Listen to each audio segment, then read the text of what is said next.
Hey YouTube, Everyday Man. Got another video for you today. We're going to be doing a little video on some knives that I found in a box. I was going through some of this, me and my dad were going through some of the old stuff we have, and we found this box. This box was labeled, um, let me try, I'm trying to remember, hold on. I'm thinking it was labeled Frank's Hunt or Dad's Hunting Clothes or something like that. My dad and brother's hunting clothes or something like that, labeled by my mother. So it was my uncle's and my grandfather's hunting clothes. Is what this box was labeled basically. Um, and so let me give you a little backstory here. My grandfather died when my mother was about, I'm thinking 16 if I remember correctly. Um, so he died when she was fairly young, and so I never met my grandfather, obviously. And my uncle, he died when I was about 7, pretty sure. 1997, if I remember correctly. So that would have been 6, actually. I don't know. Anyway, so they both died fairly young, relatively speaking. Like I said, I never got to meet my grandfather, but I did meet my uncle, and I do remember meeting him multiple times. Really nice guy, really cool guy. And so, like I said, me and my dad were just, wondering, so these boxes have been packed since my grandmother died, back in 2000. So it's been in a box for about 15 years now. This box has been packed, hasn't been opened in 15 years, easily. So we figured, let's really see what this is in this box. So we opened it up, and it did have hunting clothes, camo hunting clothes. Unfortunately, my grandfather and my uncle were both fairly small men, unlike myself, as you can see, and my father both are fairly large men. So, none of the clothes fit or anything like that, but we kept them around just because. But in this box, I also did find some knives. And so that's what this little video is going to be about. Some of the knives I found. Hopefully, some of you might know some of these knives, hopefully, and give me some more information, because I don't have a whole lot of information. I can't find a whole lot of information online. I've done some extensive research, and not too extensive, but I've done some research, and I can't find a whole lot of stuff on these knives. One or two of them I found some stuff, but so anyway, I just want to go over these knives with you, see if you guys got anything about these. So, first knives is this knife right here. It is a buck knife, as you can maybe read on there. It's kind of dark, so probably can't, but it's a buck knife. In the sheath, when the sheath, I found the sheath. This was a couple months ago. We found this stuff before I started doing YouTube videos. So anyway, I did wear this a couple times on my belt, and the sheath did finally give out, as you can see. But I did buy a new sheath from Amazon, if I remember correctly. Amazon or eBay, one of two. So I did buy a new sheath for it. But the knife itself is right here. So this sheath has since been retired.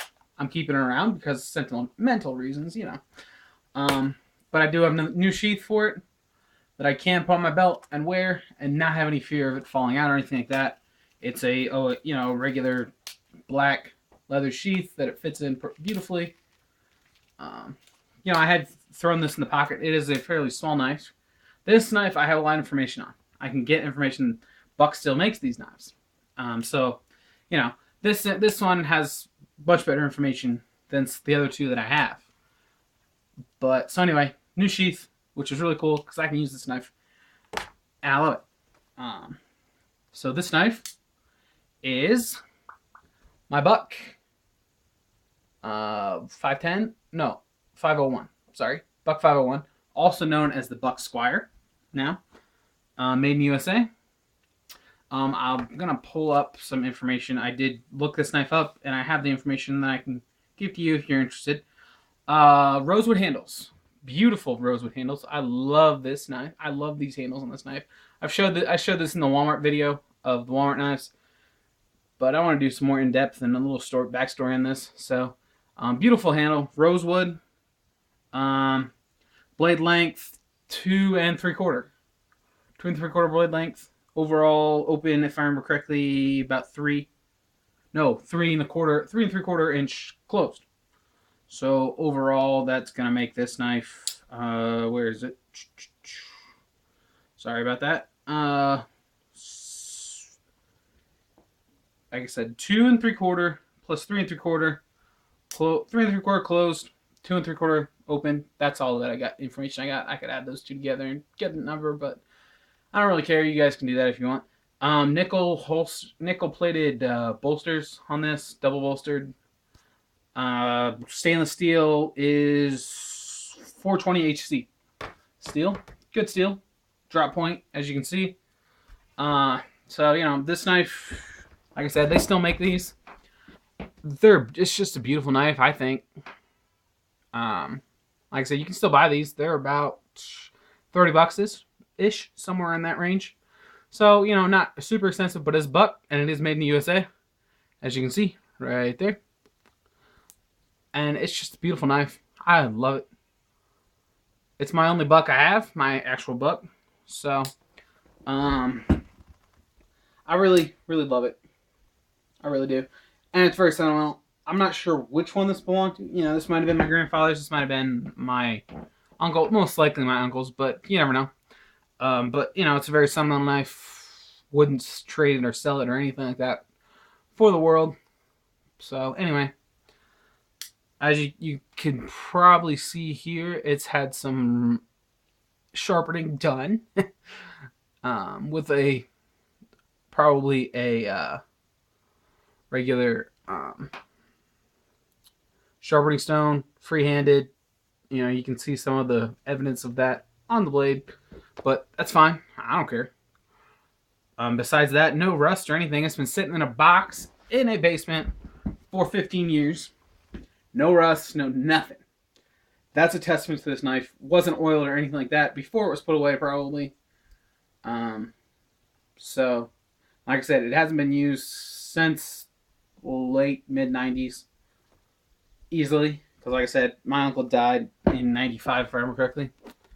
And, no rust, no nothing. It was in the sheath. Like I said, the sheath has some use on it.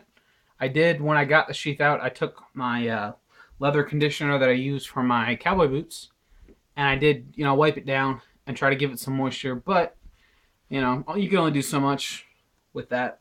So, like I said, keep it around just for some unknown reasons. Cool knife. Love it.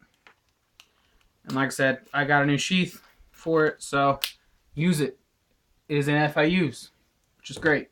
The other two, not really knives I use. Not because they're such nice knives or such, expensive knives, just because I don't have a use for.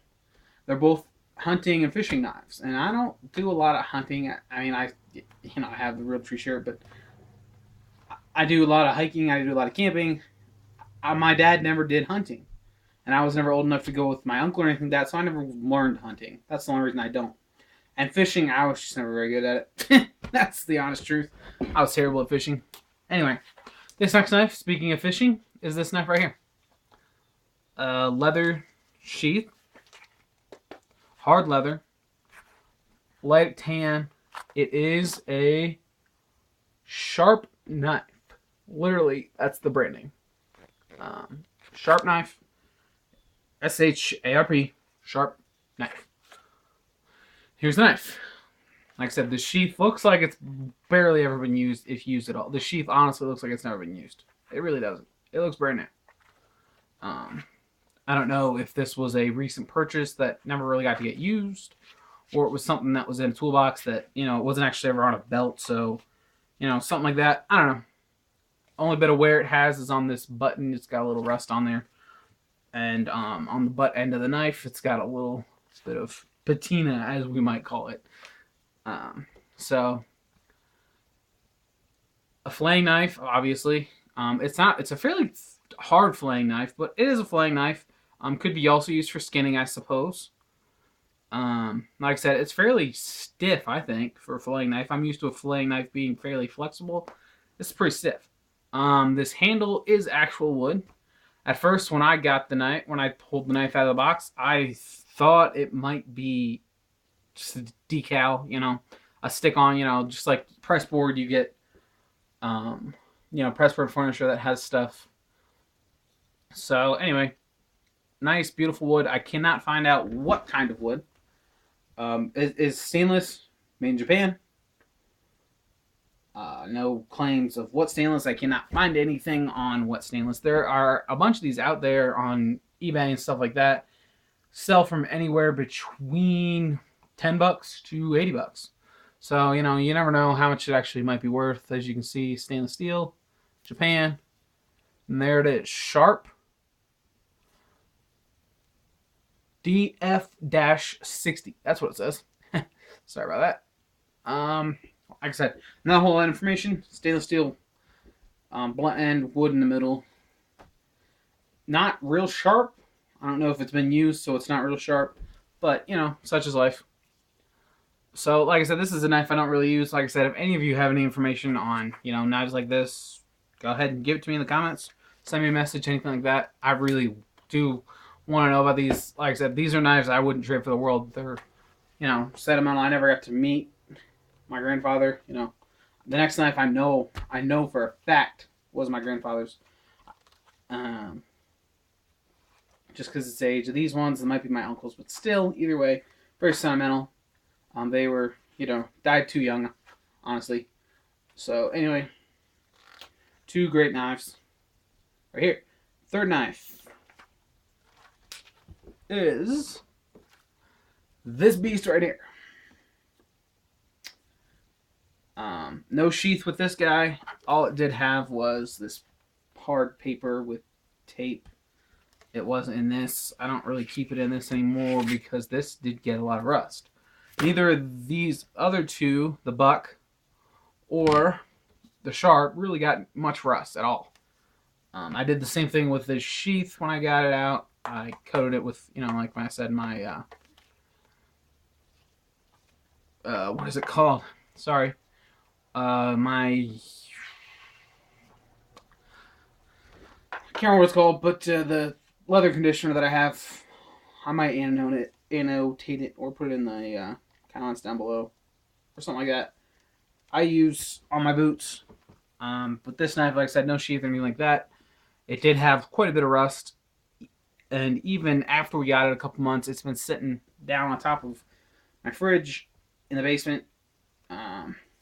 So it did even get some rust just from that. I did clean it up for the video. I think this is such a cool knife. I love it. I think it's so cool. The shape of it.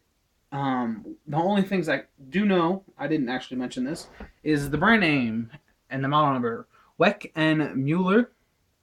Solon, Germany, basically. Somewhere in Germany. Sorry about. I'm not a German, so I don't know how to pronounce their cities that very well. 402 S-12 inch sign, which that looks more than 12 inches to me, but such is life. I'll show it to you right here. You can see Weck and Mueller, Solvin, Germany, and then